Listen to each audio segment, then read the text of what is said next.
Hace unos años jamás habría imaginado que mi pasión por la escalada me llevaría a enfrentarme cara a cara con uno de mis peores miedos. Lo que comenzó como una aventura entre amigos terminó siendo una pesadilla en la neblina de las alturas del pico de Orizaba. Era un día de otoño cuando Luis, Ana, Santiago y yo decidimos afrontar uno de los retos más emocionantes de nuestras vidas: escalar el pico de Orizaba, la cumbre más alta de México. Con sus más de 5.600 metros sobre el nivel del mar, nos prometía no solo un reto físico, sino también mental. Nuestro grupo había escalado montañas antes, pero este sería, por mucho, nuestro desafío más grande. Pasamos semanas preparándonos, entrenando, adquiriendo el equipo necesario y estudiando la ruta que íbamos a tomar.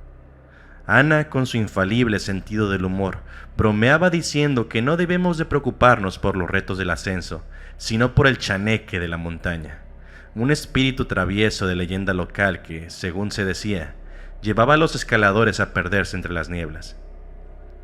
El día del ascenso, nos encontramos al pie de la montaña, sintiendo ese nerviosismo y emoción que solo los aventureros conocen. El aire era fresco y la visión de la montaña con su cima nevada nos invitaba a comenzar nuestra travesía.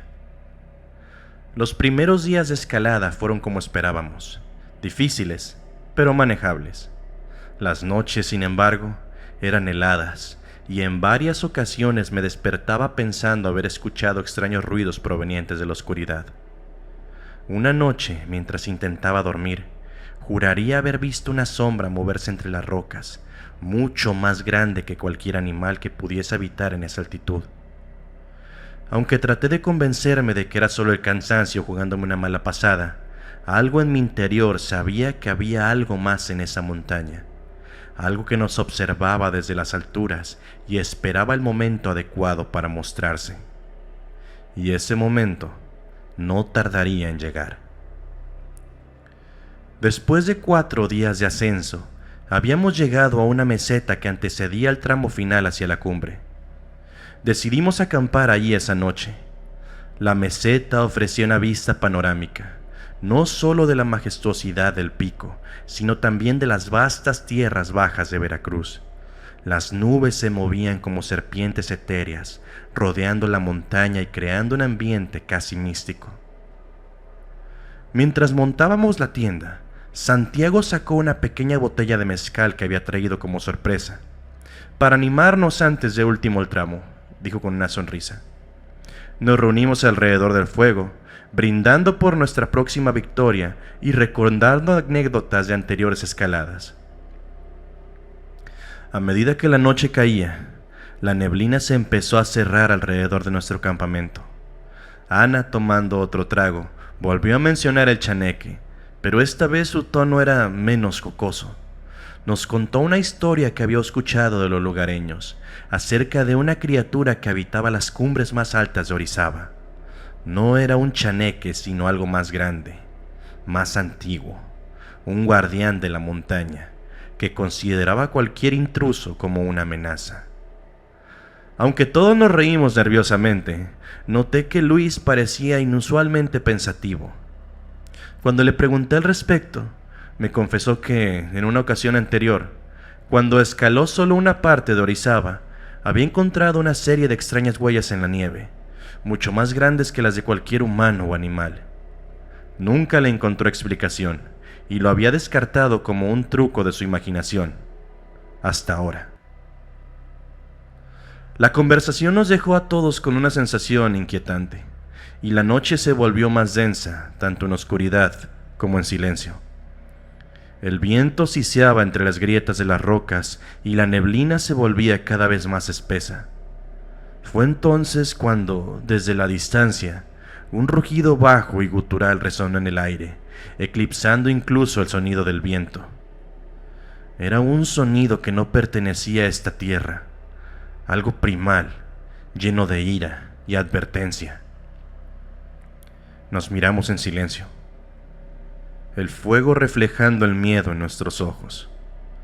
No era solo una leyenda. El guardián de la montaña estaba cerca y no parecía estar contento con nuestra presencia. Esa noche, cada ruido nos mantenía en vilo, fijos, estando atentos a la tensión del lugar. Y finalmente, cuando el sueño nos venció, fue solo para sumergirnos en pesadillas de sombras gigantes y rugidos ensordecedores.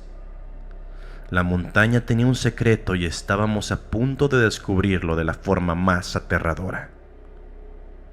Al amanecer, el campamento estaba envuelto en una densa capa de niebla. La visibilidad era escasa y el frío penetrando en nuestros huesos. La botella de mezcal estaba vacía, olvidada junto al fuego ya extinto. Decidimos avanzar. Estábamos demasiado cerca de la cumbre como para dar marcha atrás, y a pesar del temor que sentíamos, nuestra determinación nos impulsaba hacia adelante. Sin embargo, no podíamos ignorar la sensación de ser observados. A medida que ascendíamos, las condiciones se volvían cada vez más adversas. El aire se hacía más delgado y el terreno más traicionero. Cada paso se sentía como una eternidad y cada respiración se convertía en una lucha. Fue entonces cuando comenzaron las desapariciones. La primera en desaparecer fue Ana. Estábamos asegurando una cuerda para cruzar un abismo cuando, de repente, un fuerte viento se llevó sus gritos y su figura desapareció en la neblina. Intentamos buscarla, la llamamos, pero la niebla y el eco eran lo único que nos respondía. Desconcertados y preocupados, tratamos de no entrar en pánico pensando que quizás Ana se había desviado del camino y que nos encontraríamos más adelante. Pero a medida que avanzábamos, la montaña se volvía más hostil. Sombras se movían en el rincón de nuestros ojos y los rugidos del guardián resonaban con más frecuencia, como si estuviera jugando con nosotros. Esa noche, mientras acampábamos, Luis desapareció de forma similar. Estaba a unos metros de nosotros, recogiendo leña del equipo, cuando un estruendoso rugido llenó el aire, seguido de un grito ahogado. Santiago y yo corrimos hacia el lugar de donde provenía el sonido, pero todo lo que encontramos fue la linterna de Luis, tirada en la nieve, aún encendida. El terror se apoderó de nosotros. Estábamos atrapados en esa montaña con una criatura que nos cazaba uno a uno. Decidimos mantenernos juntos y no separarnos por nada. Pasamos la noche en vela, con la débil luz de nuestras linternas como una única protección contra la oscuridad. Al tercer día, durante uno de los escasos momentos en los que la niebla se disipó, pudimos ver una silueta en la cima de una colina cercana. Era una figura humanoide, pero de proporciones grotescamente grandes, con extremidades largas y desgarbadas y una postura encorvada. Lo más perturbador era su rostro, o más bien, la falta de él. Un vacío negro, en el lugar en el que deberían de estar sus ojos y su boca, se encontraba visiblemente observándonos. Santiago y yo nos miramos, con la certeza de que esa era la criatura que había estado cazándonos, el guardián de la montaña. Desesperados, consideramos nuestras opciones. Sabíamos que regresar sería igual de peligroso que seguir adelante. Decidimos intentar llegar a la cumbre, pensando que quizás desde allí podríamos encontrar una ruta de escape, pero la criatura tenía otros planes para nosotros. A medida que nos acercábamos a la cumbre, los ataques se volvían más frecuentes y violentos.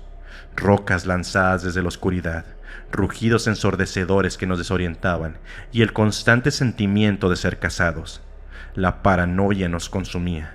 En un punto, pensé que Santiago estaba conspirando contra mí y él probablemente pensaba lo mismo de mí.